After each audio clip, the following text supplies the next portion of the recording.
Good morning and welcome to Quilt Chat. We're coming to you live from the AQS studio in Paducah, Kentucky. Just us today. It is just us. Betsy's on vacation today. Yes. Well, and so you and I decided it would be fun to talk a little bit about the Danny Amazonas freehand patchwork. But before we get into looking at those in details, let's talk about color value, because that's what makes these work. That is what he uses to great advantage. And you know, many other quilters do the same thing. Jenny Beyer, Karen Combs, their cube designs that are quite different from these really show that contrast of dark to light and then increasing value depth, and it's just it makes amazing difference. Well, and you know, it doesn't make any difference whether we're doing a pieced quilt, right, or whether we're doing a picture quilt like this. You have to know how to sort your fabric. Right. So I brought in some 10-inch squares today, and so we're just going to do a little sorting to kind of show people how easy that is. Is this going to be a test? No, no test. Okay. No test. Because you know what? When it's your quilt, there's no right or wrong. That's right. You use it where you want to. All right, well, so I'm going to pick up the first two pieces, and one's blue and one's orange, and so let's just sort it into light and dark. Okay. And so the blue would become dark, and this would become a lighter shade, right? Okay, so now we pick up the next piece. Has a white background with some print on it. So again, this would be light. Oh, very light, yes. Yes. And we have another blue, which is dark. And so you're always just comparing it to the piece you just laid down. White background. Right. It's going to be light for sure. It's going to be light. And I believe that would be as well. It would be. The yellows. Again, depending on what you use some of these with would make a difference. That's dark. Okay, so now you see when you compare it to our pile, even though we have one here that's real similar. Now, does it have to do with your design as well? Whether there's a bigger open design compared to a more a design with more matching colors or more like colors? Well, yes, because I call the ones like this butterfly, that can become a problem child. Right. Because if you put it against the orange here, the orange definitely is dark, isn't it? Okay, so now we've sorted a few, so let's just put these aside and go back and resort these, because we want to get them into light and medium and dark. Oh, okay. Okay, and so, all right, so this one, I still think that probably is in our light realm. I would think so too, yes. And so we're choosing light and dark in this pile. And so it's darker than that one, right? So this has become medium. This one was hiding behind that one, though. It was. It looks darker than that one, to me. Does it? Because of the red. Maybe. All right, let's throw it in that pile. There's no right or wrong to this. Again, we have one with a white background, and I think that still goes in our lighter pile. And that too. And that one too.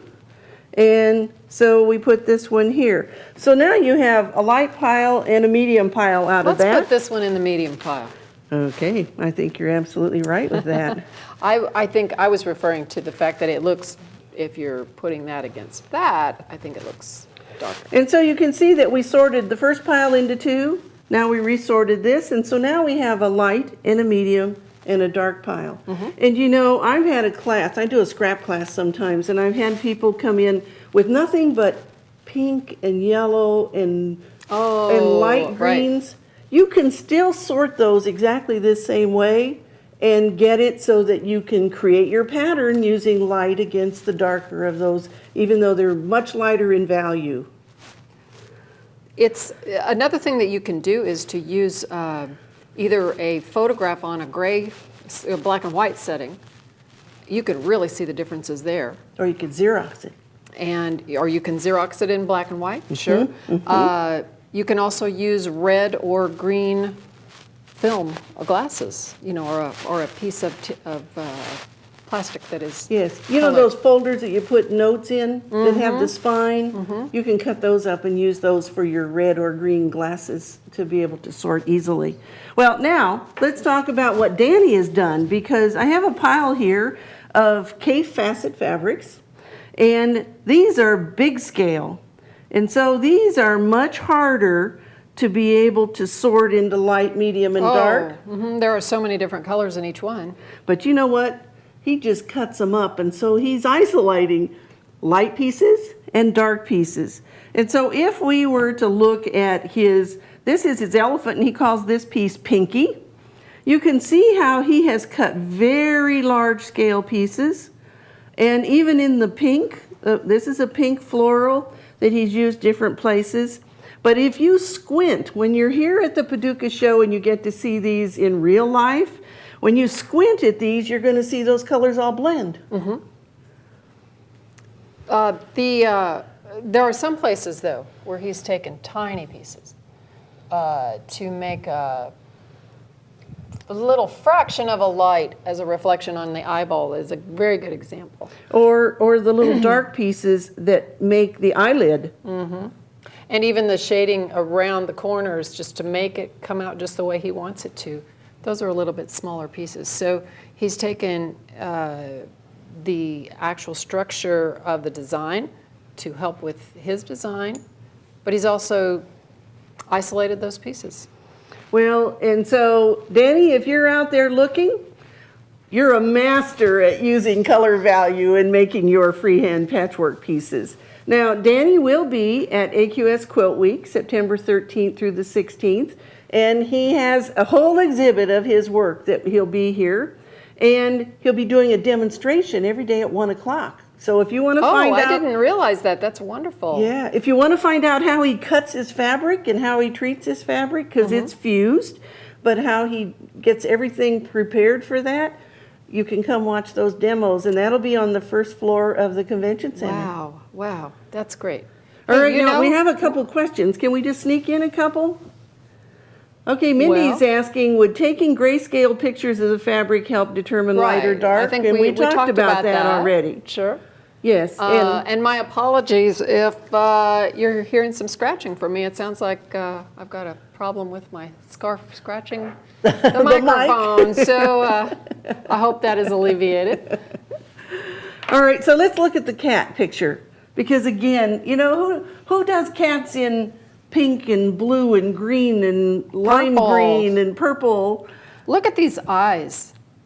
They are fabulous. And they don't have a white reflection dot. Well, this one does, a tiny one. But he's used the brights to just color those eyes magnificently. Okay, let's look at the one behind us.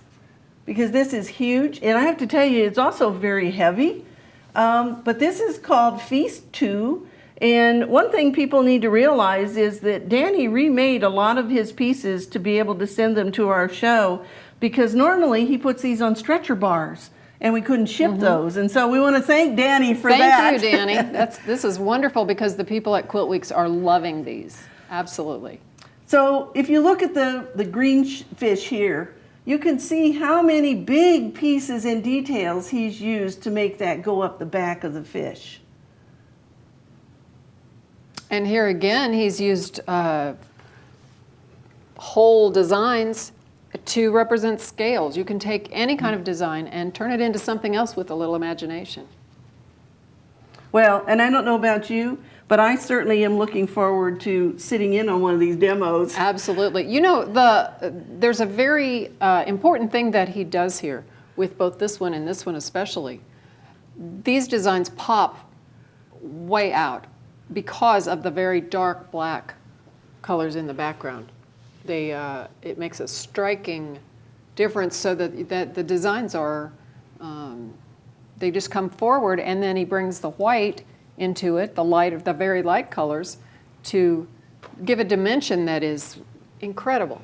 And so what's your takeaway on that? Your takeaway is if you want something in your quilt to really pop forward, you need that high contrast of light against dark fabric. Right.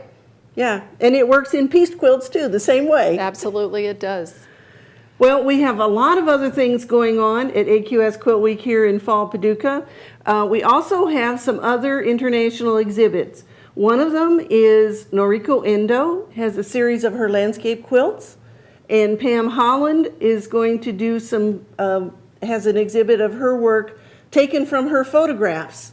and made into quilt. Amazing, amazing. We have an article coming up about Pam Holland in the November issue of AQ, and I've been looking at some of her pictures very closely, and they are gorgeous. She uses thread to make them almost look real, She doesn't does. she? And, She and does. not just animals, but she also does people. Oh, that right. are amazing too. Absolutely. And all of those quilts will be displayed in the first floor exhibit hall of the convention center here at Paducah. Now, right now, registration is open, and if you want your information, you can register anytime up until right before we go to the quilt show, because you're going to print your name badge at home anyway. Oh, but if good. you want to order tickets, that's what I wanted to say. If you want to order tickets, today is the last day to order tickets to have them mailed to you. So if you want those tickets in hand, go to quiltweek.com and click on the Fall Paducah Show and get your tickets ordered. After today, those tickets will be held at the Information Center. Good. So we hope you're going to come and see all of these beautiful quilts. And we're looking forward to seeing you there for sure. And now, Bonnie, do you think we should maybe grab a little bit of this fabric and see what we could do? Yeah, if we had time. If we had time, that's true. We're planning a party for about 20,000 people, so maybe we can do it after the show. Okay. And we'll look forward to seeing you right here on QuiltChat at 11 o'clock on Wednesday, right here from Paducah. Bye-bye.